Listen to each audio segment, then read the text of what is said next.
Yes ITI technical classes YouTube channel पर आप सभी का स्वागत है। ITI CBT एग्ज़ाम की दृष्टि से इलेक्ट्रीशियन सेकेंड ईयर के लिए इलेक्ट्रीशियन थ्योरी की क्लास के सभी प्रश्न हल कराए जा रहे हैं। आज हमारी 11वीं क्लास है।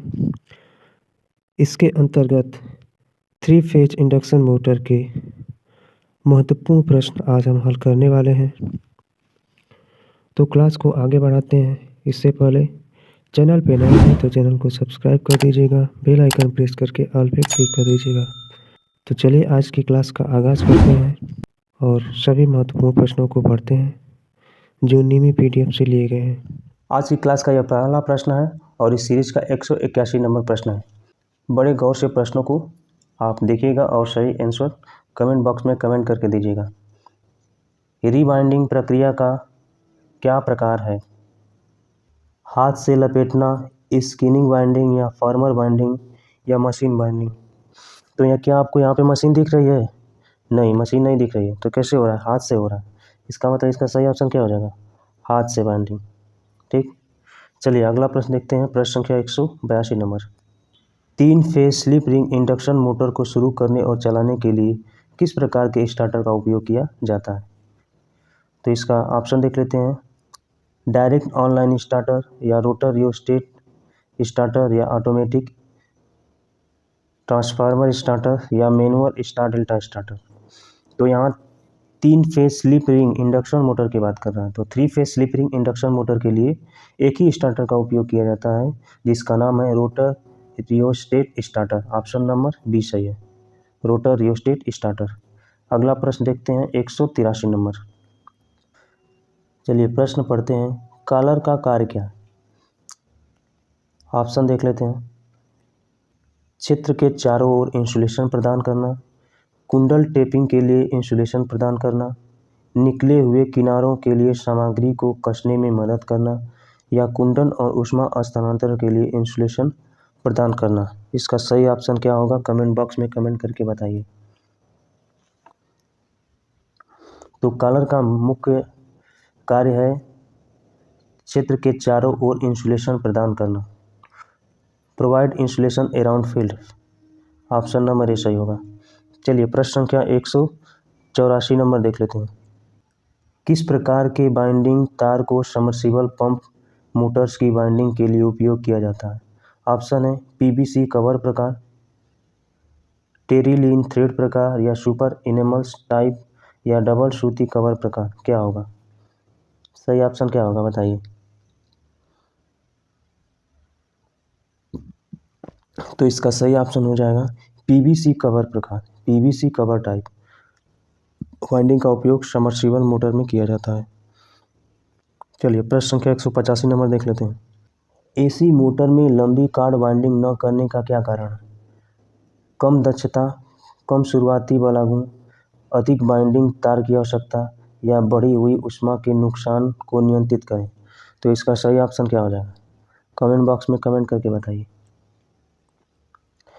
प्रश्न है AC मोटर में लंबी कार्ड वाइंडिंग न करने का क्या कारण है? तो इसका सही ऑप्शन हो जाएगा ऑप्शन नंबर सी, अधिक बाइंडिंग तार की आवश्यकता होती है, इसलिए लंबी कार्ड वाइंडिंग का उपयोग नहीं किया जाता है। प्रश्न संख्या 186 नंबर देख लेते हैं। शीतलन के लिए किस प्रकार की बाइंडिंग में अधिक जगह है? ऑप्शन देख लेते हैं। ओवर हैंगिंग कॉइल के बीच या ओवर हैंगिंग कॉइल और रोटर के बीच या ओवर हैंगिंग कॉइल और योक के बीच या ओवर हैंगिंग कॉइल और वेज के बीच? इसका सही ऑप्शन क्या हो जाएगा? कमेंट बॉक्स में कमेंट करके बताइए। तो इसका सही ऑप्शन हो जाएगा option number C, overhanging coil और योक के बीच।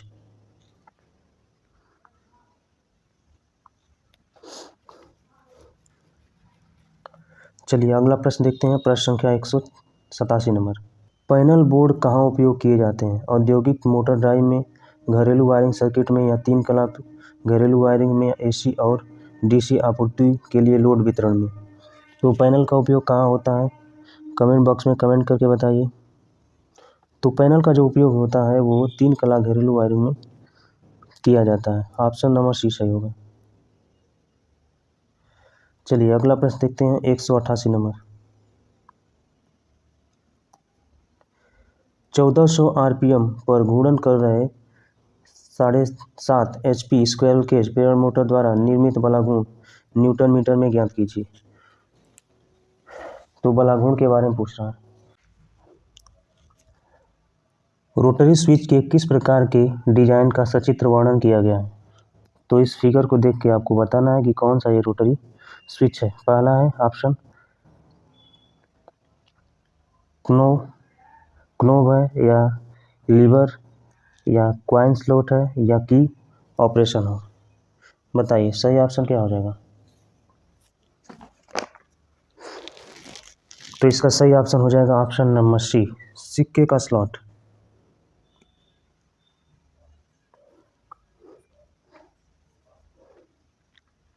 चलिए अगला प्रश्न देखते हैं। प्रश्न संख्या 190 नंबर। 3 कला स्लिप रिंग इंडक्शन मोटर शुरू करने के लिए रोटर प्रतिरोध स्टार्टर का उपयोग करने का क्या उद्देश्य है? ऑप्शन है रोटर वोल्टेज कम करें, या रोटर करंट को कम करें, या बलाघूर्ण को बढ़ाएं, या बिजली की कमी को कम करें। तो इसका सही ऑप्शन हो जाएगा option number C, increase the torque, यानी टार्क को बढ़ाने के लिए रोटर रेजिस्टेंस का उपयोग स्लिप रिंग इंडक्शन मोटर के लिए किया जाता है। चलिए अगला प्रश्न देखते हैं। प्रश्न संख्या 191 नंबर। गति नियंत्रण की कौन सी विधि केवल 3 कला slip ring induction ring motor के लिए आरोपित की जाती है? फिर से वही सवाल आ गया। ऑप्शन है कैस्केड संचालन विधि, रोटर रियोस्टेट नियंत्रण, गति नियंत्रण विधि, या आरोपित आवृत्ति विधि को बदलना, या स्टेटर ध्रुव विधि की संख्या बदलना। तो इसका सही ऑप्शन हो जाएगा option number B, rotor rheostat speed control विधि। इसका सही होगा जो स्लिप रिंग इंडक्शन मोटर के लिए उपयोग की जाती है। चलिए प्रश्न संख्या हम देखते हैं। चलिए प्रश्न संख्या 192 नंबर देख लेते हैं। आपको चित्र में बाइंडिंग दिख रही है, इस बाइंडिंग का नाम बताना है कि यह कौन सी बाइंडिंग है। ऑप्शन है तिरछी बाइंडिंग, स्किनिंग बाइंडिंग, जटिल कुंडलन बाइंडिंग, या हीरा कुंडलन बाइंडिंग। तो इसका सही ऑप्शन क्या हो जाएगा? कमेंट बॉक्स में कमेंट करके बताइए। तो इसका सही ऑप्शन हो जाएगा ऑप्शन नंबर ए, तिरछी बाइंडिंग। इसको आपको याद करना ही पड़ेगा। चलिए प्रश्न संख्या 193 नंबर देख लेते हैं। प्रश्न संख्या 193 नंबर है, 3 कला मोटर बाइंडिंग का नाम क्या है यदि कुंडली पिच पोल पिच से कम है? कुंडली पिच पोल पिच से कम है, इसका मतलब कि जो कुंडली पिच है पोल पिच से अगर कम है तो इसे हम कहते हैं शॉर्ट कॉर्डेड बाइंडिंग। क्या बोलेंगे? शॉर्ट कॉर्डेड बाइंडिंग के नाम से इसे हम जानते हैं। ऑप्शन नंबर डी सही हो जाएगा, शॉर्ट कॉर्डेड बाइंडिंग के नाम से।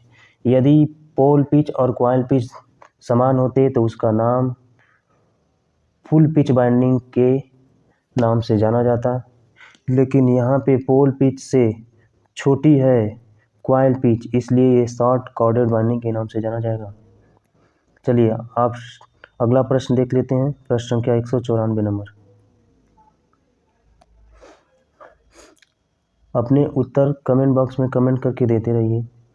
3 कला संकेंद्रित बाइंडिंग का अवगुण कौन सा है?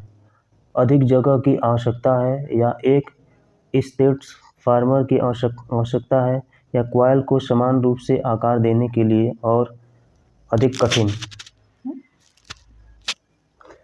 अंत कनेक्शन बनाना आसान नहीं है।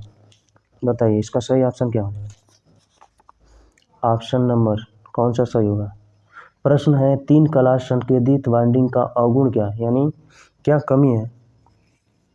3 फेज कंसेंट्रिक बाइंडिंग है। 3 फेज कंसेंट्रिक बाइंडिंग का मतलब होता है कि एक ही जगह बाइंडिंग हो।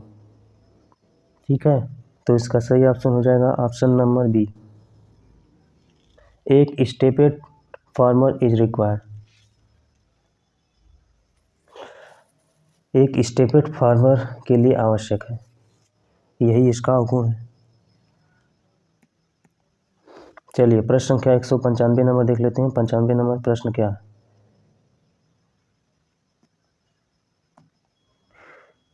3 फेज मोटर बाइंडिंग के लिए उपयुक्त आरेख का नाम बताइए।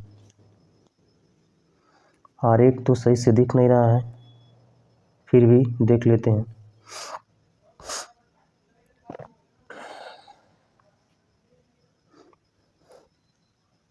देखिए, इसका सही ऑप्शन हो जाएगा अंगूठी आरेख, रिंग डायग्राम।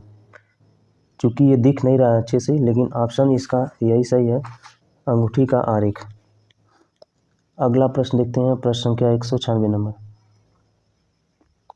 96 नंबर प्रश्न है,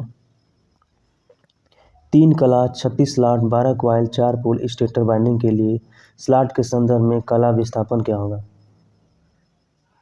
फेज डिस्प्लेसमेंट के बारे में पूछ रहा है, तो इसका सही ऑप्शन क्या हो जाएगा, 3 स्लॉट या 4 स्लॉट, 6 स्लॉट या 8 स्लॉट, क्या होगा।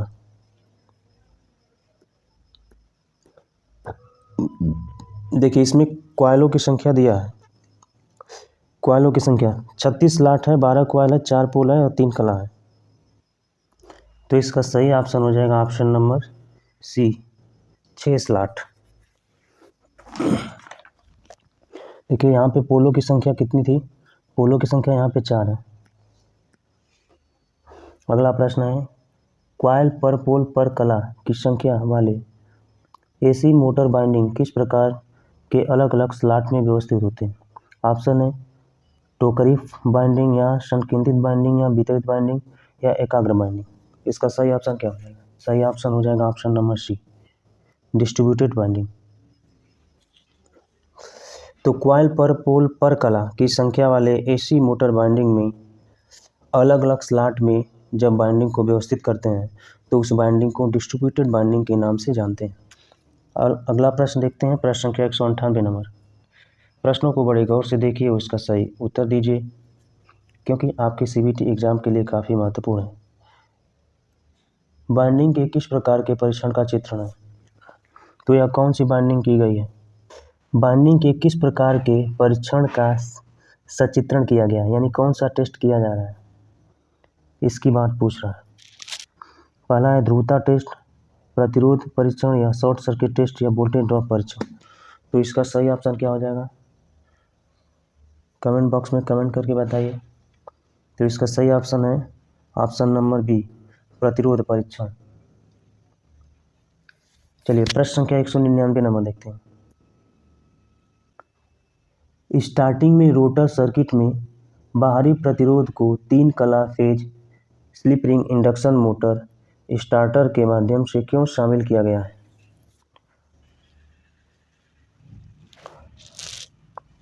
ऑप्शन है उच्च रनिंग बलागुण पाने के लिए, उच्च प्रारंभिक बलागुण प्राप्त करने के लिए, लोड करंट को कम करने के लिए, या फिर शुरू करने में उच्च वृद्धि की गति प्राप्त करने के लिए। तो इसका सही ऑप्शन क्या हो जाएगा, इसका सही ऑप्शन जाएगा ऑप्शन नंबर बी, उच्च प्रारंभिक बलागुण प्राप्त करने के लिए।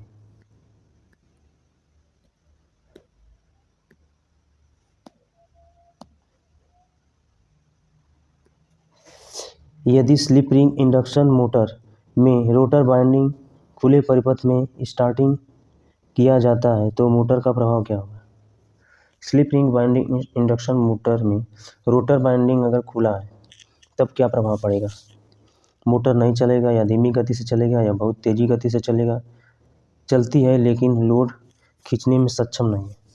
तो सही ऑप्शन क्या हो जाएगा, सही ऑप्शन ये होगा कि चलेगी ही नहीं। जब इसका रोटर का बाइंडिंग खुला रहेगा तो इसमें ईएमएफ और ना कोई टार्क ना कोई करंट जनरेट होगा, ना इसमें फ्लक्स जनरेट होगा, तो मोटर चलेगा ही नहीं। तो आज का ये अंतिम प्रश्न था। आपको ये क्लास कैसी लग रही है कमेंट बॉक्स में कमेंट करके ज़रूर बताइए। चैनल पे नए हैं तो चैनल को सब्सक्राइब कर दीजिए और अपने दोस्तों को ज़्यादा से ज़्यादा शेयर करिए। मिलेंगे अगली वीडियो में, तब तक के लिए जय हिंद।